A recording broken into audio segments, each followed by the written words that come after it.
വന്നു. നമുക്ക് നോക്കാം, ഈ ന്യൂസിലൻഡും ഇന്ത്യയും തമ്മിലുള്ള 2020 ലോകകപ്പിലെ ചരിത്രം എടുക്കുകയാണ്. 3 തവണ ഇന്ത്യയും ന്യൂസിലൻഡും പരസ്പരം 2020 ലോകകപ്പിൽ ഏറ്റുമുട്ടിയിട്ടുണ്ട്. 2007 പ്രഥമ ലോകകപ്പിൽ ഇന്ത്യ ചാമ്പ്യന്മാരായ ആ ടൂർണമെന്റിൽ 10 റൺസിന് ഇന്ത്യ തോറ്റു. 2016 ഇന്ത്യ തോറ്റു.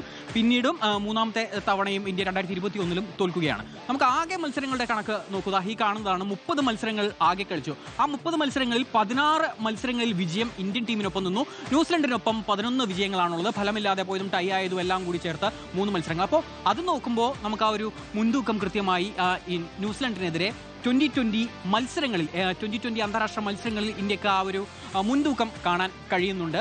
പക്ഷെ ആ ഒരു ചരിത്രം ആവർത്തിക്കാൻ കഴിയുമ്പോൾ പക്ഷേ 2020 ലോകകപ്പിലെ ചരിത്രം നോക്കുമ്പോൾ അങ്ങനെയല്ല. ആ ഒരു ശാപം കേഴ്സ് എന്ന് പറയുന്നതും ഇന്ന് മാറ്റേണ്ടതുണ്ട്. ഇനി നമുക്ക് ചില പ്രധാന താരങ്ങളുടെ കാര്യങ്ങളിലേക്ക് കൂടി പോകാം എന്ന് തോന്നുകയാണ്. കാരണം പ്രധാന താരങ്ങൾ എന്ന് പറയുമ്പോൾ നമുക്ക് ന്യൂസിലൻഡ് നിരയിൽ നിന്ന് തുടരുകയാണെങ്കിൽ അവർക്ക് വെടിക്കെട്ട് തുടക്കം നൽകാൻ കഴിയുന്ന ഫിൻ അലന്റെ കണക്കുകൾ കൂടി നമുക്ക് ഇപ്പോൾ 20 സിക്സറുകളായി. പക്ഷെ സഞ്ജുവിന് 16ആയി. അതിൽ ഫിൻ അലൻ 8 മത്സരങ്ങൾ കളിച്ചു, സഞ്ജു 4 മത്സരങ്ങൾ കളിച്ചു. അതെ.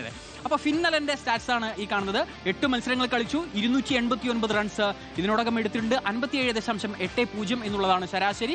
100 റൺസ് എടുത്ത് പുറത്താകാതെ നിന്നതാണ് ഏറ്റവും ഉയർന്ന സ്കോർ എന്ന് പറയുന്നത്. അപ്പൊ ഫിൻ അലനെ എങ്ങനെ പിടിച്ചു കെട്ടും എന്നുള്ളതാണ്. പക്ഷേ നമുക്ക് ബുംറയുണ്ട്, ഒരു വശത്ത് നമ്മുടെ വജ്രായുധമായി ബുംറയുണ്ട് എന്നുള്ളത് മാത്രമേ ഉള്ളൂ ആ നിരയിൽ ശോഭിക്കുന്നത് എന്നുണ്ടെങ്കിലും ഈ സൂപ്പർ 8ലേക്ക് എത്തുന്നതിന് മുൻപ് വരുൺ ചക്രവർത്തി നല്ല രീതിയിൽ കളിച്ചിരുന്നതാണ്.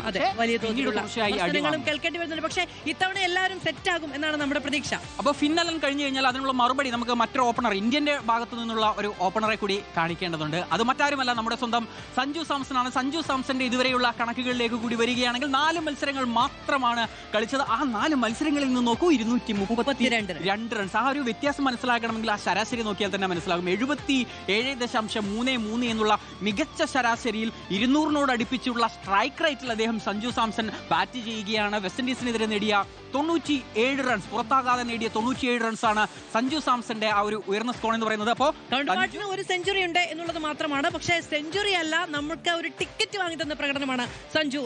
ചോദിച്ചിരുന്നു 89-97 സെഞ്ചുറിയിലേക്ക് എത്തിയില്ല, ഒരു വിഷമമില്ല. അപ്പൊ പറഞ്ഞു ഇത് ഏകദിനമോ അല്ല വൺ ഡേയോ മത്സരമോ അല്ല, 2020 ആണ്. 2020 നമ്മൾ സെഞ്ചുറിക്ക് വേണ്ടി കളിക്കുന്നതല്ല, സെഞ്ചുറി നമ്മളെ തേടി എത്തുന്നതാണ് എന്നാണ് പറയുന്നത്. അപ്പോൾ സഞ്ജു ഒരിക്കൽ കൂടി മികച്ച രീതിയിൽ കളിക്കട്ടെ എന്ന് ആഗ്രഹിക്കാം. ഇനി ബൗളർമാരിലേക്ക് 2 ബൗളർമാരിലേക്ക് കൂടി. അതിൽ ന്യൂസിലൻഡിന്റെ ഭാഗത്ത് നിന്ന് നമ്മൾ എടുത്തു പറയേണ്ട ഒരു ബൗളർ എന്ന് പറയുന്നത് മാറ്റ് ഹെൻറിയാണ്. 8 മത്സരങ്ങളിൽ നിന്ന് ഇതിനോടകം 9 വിക്കറ്റാണ് നേടിയത്. എക്കോണമി റേറ്റ് എന്ന് പറയുന്നത് 7.59. ലോക്കി ഫെർഗൂസനുണ്ട്, സാന്നർ അവിടെയുണ്ട്. അപ്പോൾ മികച്ച ബൗളർമാർ വേറെയുമുണ്ട്. പക്ഷേ എന്താണ് മാറ്റ് ഹെൻറി എന്ന് പറയുന്നത്? മാറ്റ് ഹെൻറി സഞ്ജു സാംസൺ പോരാട്ടം എങ്ങനെയാണ് എന്ന് കൂടി നോക്കണം. കാരണം ഇതുവരെ സഞ്ജു സാംസൺ മാറ്റ് ഹെൻറിയും കളിക്കുമ്പോൾ അതിൽ മാറ്റ് ഹെൻറിക്കാണ് ഒരു മുൻതൂക്കം എന്ന് പറയുന്നത്.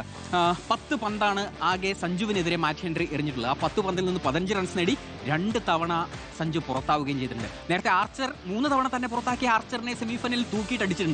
അപ്പൊ അത് ഫൈനലിലേക്ക് വരുമ്പോൾ ആ രീതിയിലുള്ള പ്രകടനം ഉണ്ടാകുമോ നമുക്ക് നോക്കേണ്ടതുണ്ട്. മാറ്റ് ഹെൻറിയിൽ നിന്ന് മാറി നിന്ന് നമുക്കിനി നമ്മുടെ നിരയിൽ ആരാണ് ശോഭിക്കുക എന്നുള്ളത് നമുക്ക് നോക്കാം. ബുംറ തന്നെയാണ് തുറുപ്പ് ചൂട്ട്. കഴിഞ്ഞ മത്സരത്തിലുള്ള പ്രകടനം ഒന്നും പറയാനില്ല. ആ ഒരു 18ാം ഓവറിൽ പിന്നെ വിട്ടുകൊടുത്ത വെറും 6 റൺസ് മാത്രം വിട്ടുകൊടുത്ത ജസ്പ്രീത് ബുംറയുടെ പ്രകടനം.